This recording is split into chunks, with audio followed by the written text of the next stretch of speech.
Hello and welcome to Connects Live. I'm Mark Michelson, and today's guest is Riccardo Osti from Wonderflow. And Wonderflow has a way of finding out and deciphering millions of customer reviews at the same time and in a timely manner so that companies can act on it.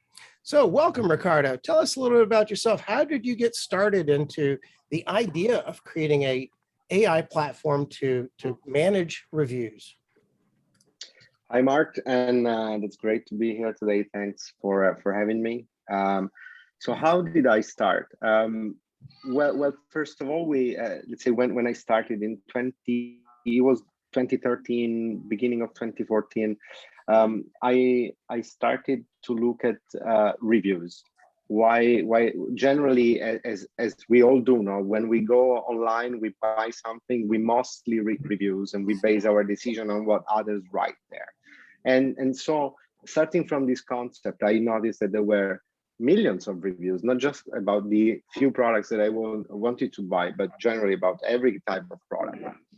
And then the second step was, okay, how are brands do brands benefit from reviews? I mean, apart from having good reviews that drive sales, do they also learn from reviews? And what I realized, surprisingly, is that brands were not learning anything from reviews because they were just not capable of analyzing them. So that's how it started. That is what intrigued me. And then I have learned that there were so many other sources of customer feedback that were just not used at their best. And that got me into Wonderflow even more, because then we started with reviews, but then we expanded to other data sources as well. So we started from what is valuable for us, the consumers, and then we try to do something for the brands. Oh, okay. Well, sorry, I was just looking at a comment here.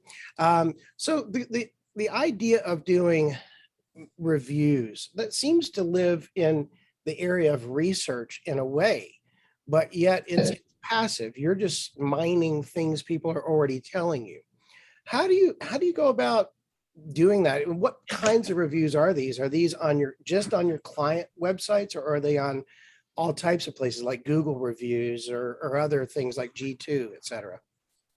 So that's a great question, and because it brings one topic that for me is very relevant and was very relevant back in the days, which is that I kept seeing companies trying to ask as many questions as possible in surveys or in interviews, and they were not reading what was already available.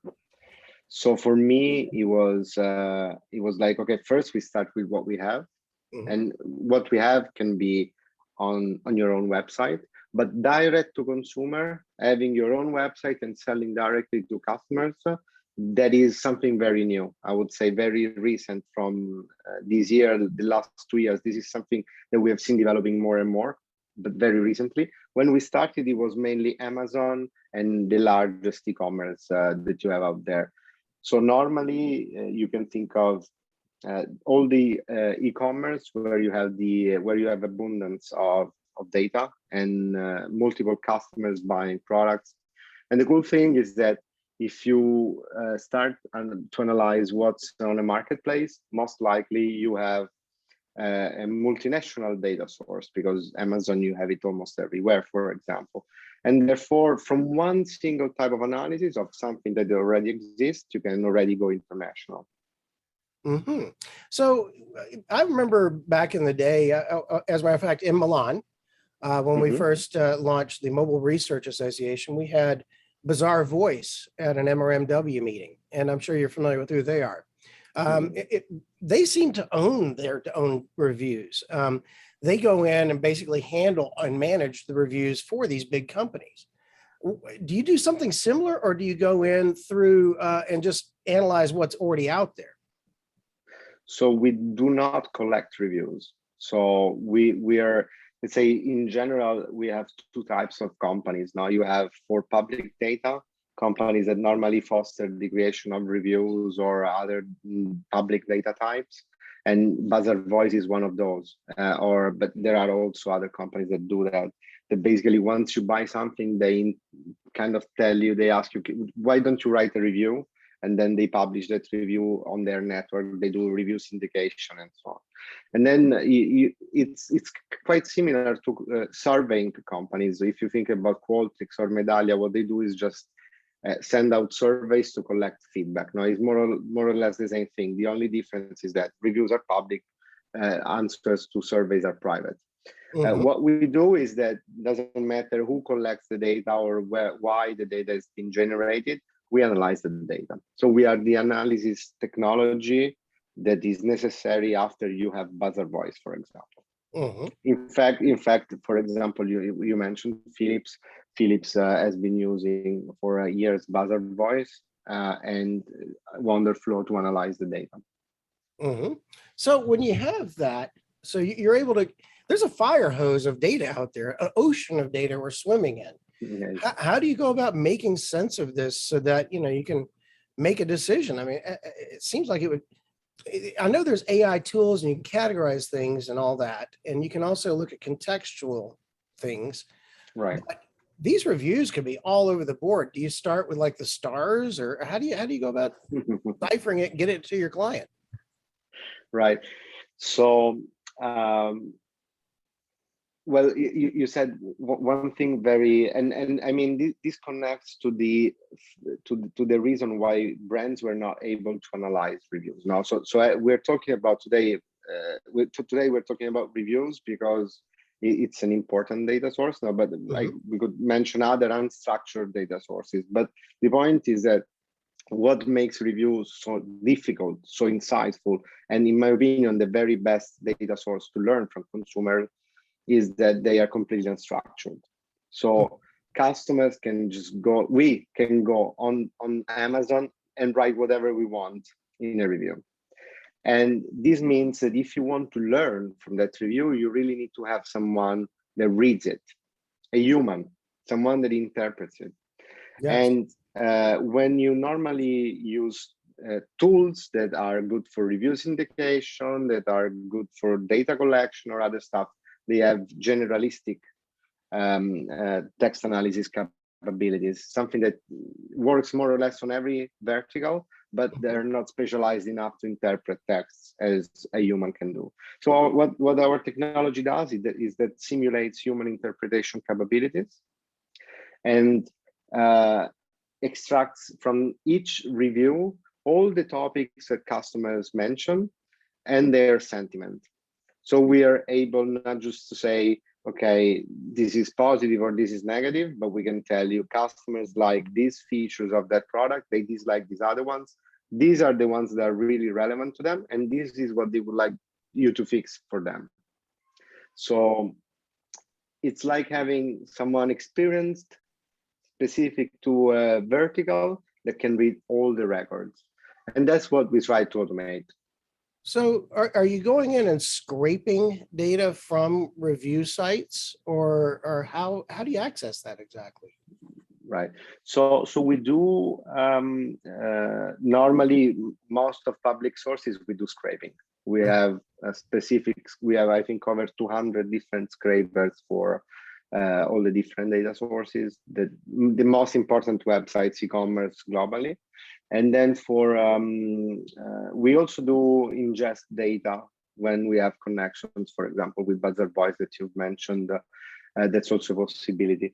The point is that in the end, we are responsible for the analysis because that's what we do.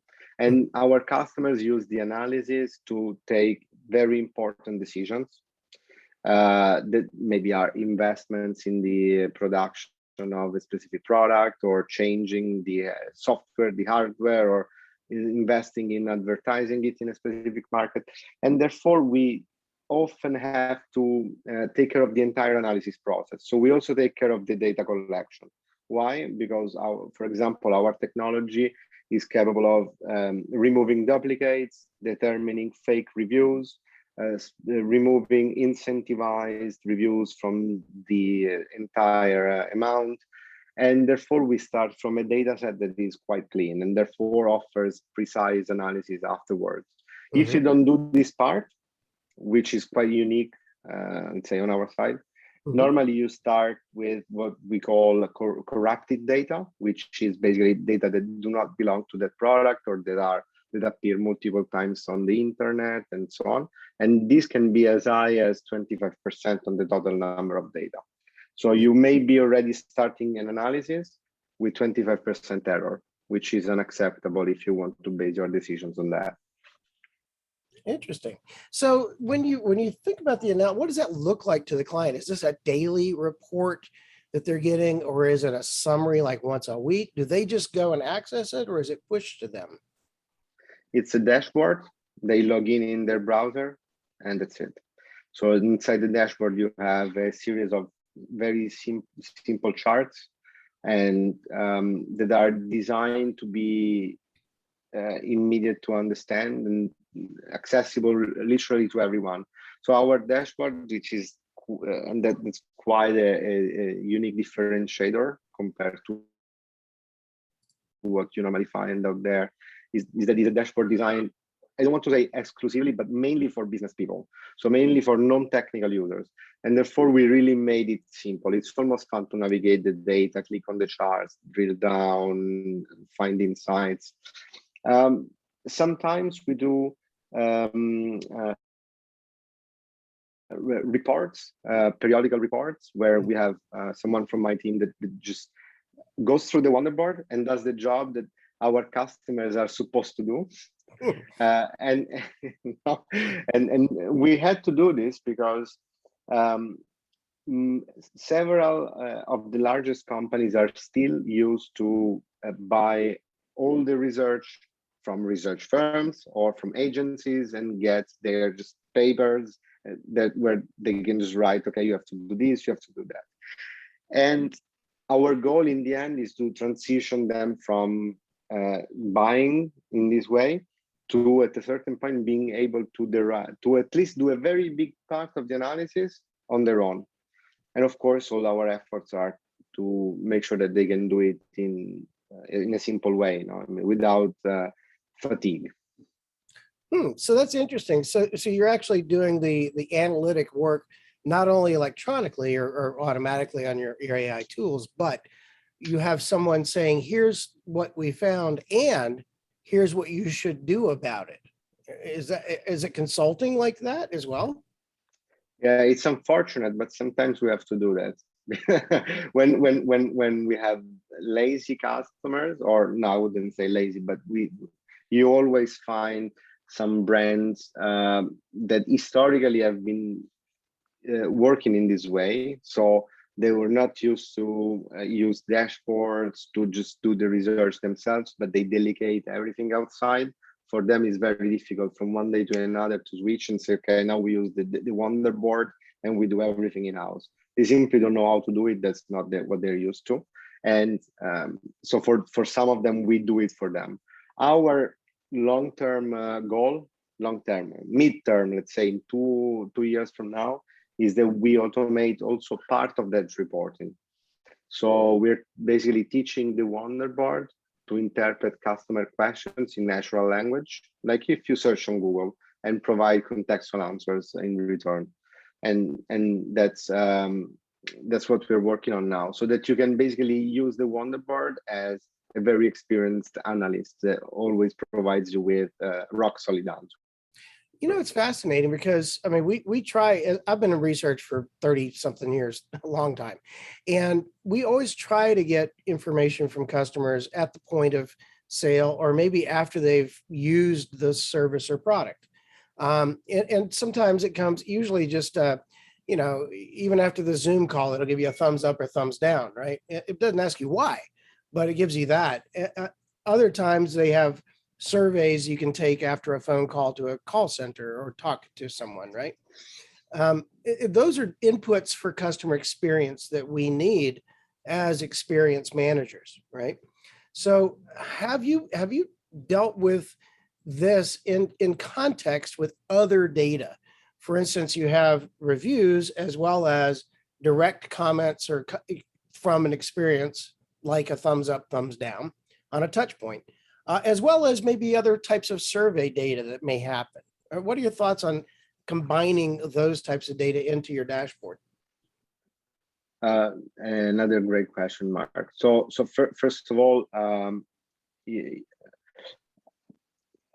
you said something that is one of my I always repeat the same thing, but you made an example that you had an interaction with the contact center of a company, and after you've received the survey that you evaluate the conversation.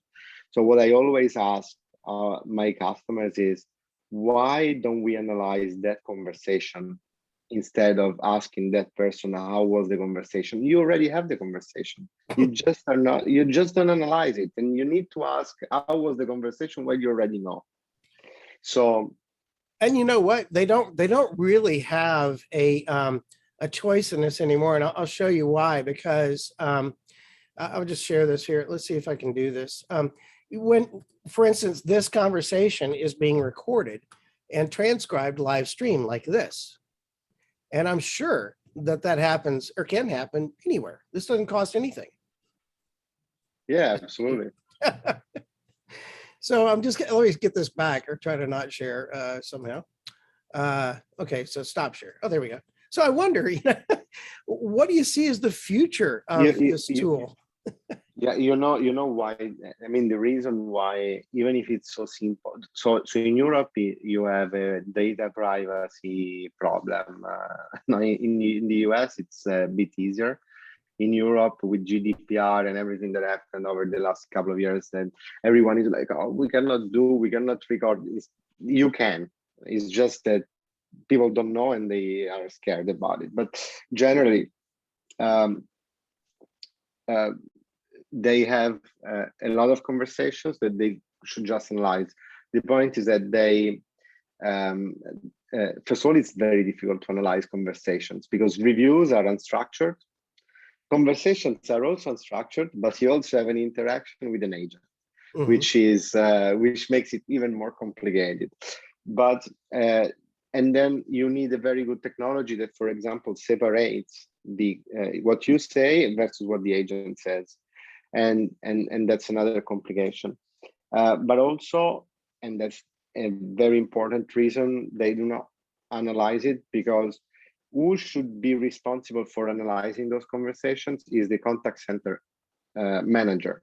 And they have never thought that what happens at the contact center can be useful to anyone else in the organization. So they have never thought that what it can be learned at the contact center can be useful for marketers or for sales or for product owners, because normally learning from consumers has been, in many cases that we have seen, has been done in silos. So what's learned by using a tool remains within that tool. And that's to come back to your first question, which is if we have seen multiple sources in one place. What Wonderflow does is exactly that. So we aim to put all the different data sources are put in the same place, and which is the Wonderboard. And I can tell you that in the same place, when you can see contact center data analysis, ratings and reviews, NPS or CSAT, emails, and everything, and you have all these cards in one single view, you can make a lot of learnings. And this also pushes people to learn from all the different data types, and unifies the organization under the same language. So that's interesting, because there's so many expressions, especially in Italian, that if they just use a slight inflection differently, it means something completely different. Wow versus whoa or wow. and we have one of our audience folks and regular here has a question. John, come on and ask your question. It's right on time. Yeah, perfect lead in. I'm fascinated by the idea of you can take a transcript, you can read the words on the transcript, and interpret more or less perhaps the feelings of the story that's being portrayed. But what about the aspect of the verbal emotion, like Mark just said, like how does that play into the analysis where, yeah, I'm fine versus, yeah, I'm fine. That's a whole different answer. Are you able to analyze the sort of the inflections, or I don't know what you would, I'm sure it's different in every language as well. Right. Now, John, that's another good question. So let's say there are two elements. One is that we are talking about analyzing a transcript of a conversation, which is something that very few companies still do today. So there are so many companies that don't analyze and don't learn anything. So if they already analyze what happens in those conversations, they would already make so many learnings that they haven't done so far. So that's already an immense step compared to where they are now. It's true that certain things you can only learn them if you analyze the tone of voice. So you need to have the audio file and understand the tone of voice to determine the emotion of that person. What is possible to do from a text analytics point of view is to connect certain expressions to certain emotions. So if the customer uses certain keywords, and then we know that most likely their emotion state is one or another, and so that's based on that you can determine the urgency, for example, of an action. If someone is in a state of anxiety, and then you can just determine that triggers someone to reach that customer immediately. We did something like that for years, and for example, we work with companies in FMCG or OTC products and pharma, let's say. And whenever there is a counter effect that we spot, and it's determined by finding specific keywords in the text, we need to immediately inform the company so that they can look into that immediately. And more or less, it's similar as a process. So we need to code certain keywords that determine a certain state of the person. But if you really want to do the analysis that you were referring to, you need to have the audio. You need to listen to the tone of voice. Has the field advanced to the point where that is actually being used, the verbal aspect of it or the emotional aspect of it is being analyzed regularly? Or is that, I can understand reading the text and seeing the word, the customer says, well, I'm really frustrated. And you could associate that then, of course, with the customer is frustrated or angry or whatever, or pleased. But it's the verbal part of the nonverbal. If right. I don't know how to say that, but you know what I'm saying? No, I understand. Is that in wide use right now, or is that, because that's what, when I think of artificial intelligence, that's like on the extreme where I think of, oh, they're able to interpret my state by emotion. I don't know if we're there yet. So I would say, surprisingly, it's much easier to determine emotion starting from a voice recording than analyzing the topic of the conversation. So whatever refers to text analysis, if you want to really get to high accuracy, it implies that you need to do a very extensive customization of the linguistic rules so that the technology is able to interpret that conversation. But voice and emotions instead is a statistical analysis. So you don't do linguistics, but basically it's more like into audio. And you determine that certain, it's like Shazam, no? Where you ask him to listen to a song and they tell you what is that song. So technologies that determine emotion in voice, they do something like that. They have patterns that of the sound that normally is associated with anxiety or stress or happiness and everything, and they compare it to that. So it's statistical machine learning based algorithms that are much easier to train than text. And this is mainly because that's based on data. Now, whatever is, you can count on huge data sets, it's easier to train and works better with statistics. Texts, it's very scarce. If you think, for example, and this is a nice comparison that I often make now. If we think about audio, video, sensors, you normally collect millions of data in seconds. Think about the Teslas that go around the world. Every day, I think there are over 400. No, every hour there are like 400 or 500 terabytes of data collected by the Teslas that circulate all over the world. Wow. If you think about the all the books written by the mankind since the beginning of times, they are approximately 40 terabytes. So every hour, wow, there is like 10 times more data is generated. And that's why analyzing text is so difficult, while driving a driverless car, it's a bit easier than that. It sounds strange, but it's... This is fascinating. One of our long-term sponsors for our events has software that also can detect the emotion when someone first calls a call center, and they direct them to someone with the same temperament. So they've already determined which agents can best handle someone who's agitated versus just happy, you know. And that blows my mind that this stuff exists. Mark, not normally, if you go to the contact center, you're not happy. Well, that's true. I have to call them a lot these days, and we all do, because a lot of us are at home or, you know, working remotely. I see this as having a huge impact on our experience in the future. And I really appreciate your time and coming here today. We're almost done with our recording part of the program. Is there anything else you'd like to share with us?